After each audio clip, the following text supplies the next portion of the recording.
सांगाल?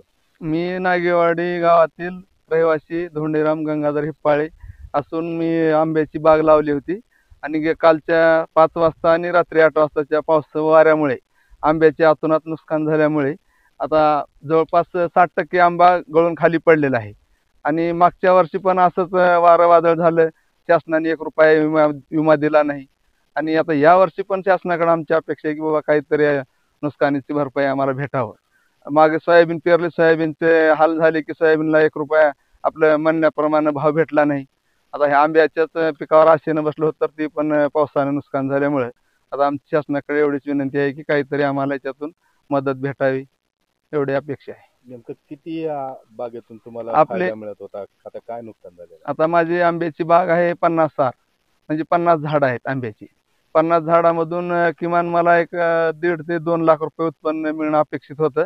त्यामध्ये जवळपास 60% आंबा गळून पडल्यामुळे आणखी आंबा काढायला 1 महिना वेळ आहे. तरी आत्ताच वारा काळ सुटल्यामुळे एवढं नुकसान झाले की शेवटपर्यंत आंबा हाताला लागतो की नाही, आज आज भीतीचं वातावरण आहे शेतकऱ्याच्या मनामध्ये. त्यामुळे शासनाने आम्हाला शेतकऱ्याला काहीतरी मदत करून हातभार लावावे, एवढी आमची शासनाकडे विनंती आहे. कुणी पंचनामा वगैरे करायला आला आणि का? शासन स्तरावर येऊन पंचनामे करून याला आम्हाला मदतीची हातभार लावावे.